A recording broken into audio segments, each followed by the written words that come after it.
নমস্কার বন্ধুরা, আজকের রেসিপি আমার চিলি চিকেন। তো প্রথমে আমি বোনলেস চিকেন নিয়ে নিয়েছিলাম, তারপরে নুন, লেবুর রস আর আদা রসুন পেস্ট, একটা ডিম ফাটিয়ে আর কর্নফ্লাওয়ার দিয়ে ভালো করে ম্যারিনেশন করে নিয়েছিলাম। তারপরে একটু সাদা তেলও দিয়ে আধ ঘন্টা রেখে দিয়েছি।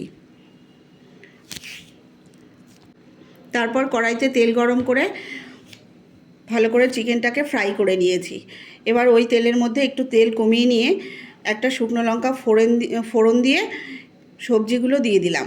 সবজির মধ্যে ছিল ক্যাপসিকাম আর পাপড়ি ছাড়ানো পেঁয়াজ দিয়ে ভাজা ভাজা করে নেওয়ার পরে পরিমাণ মতো নুন, একটু আদা রসুন পেস্ট আর সোয়া সস, চিলি সস আর টমেটো সস দিয়ে ভালো করে নেড়ে নিলাম।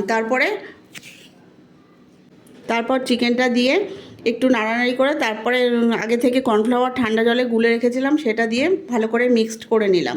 ওপর থেকে একটু চিনি ছড়িয়ে দিয়ে নামিয়ে নিলাম। রেডি আমার চিলি চিকেন। তোমরা এইভাবে করে দেখো। ভালো লাগলে লাইক, কমেন্ট, শেয়ার করে পাশে থেকো।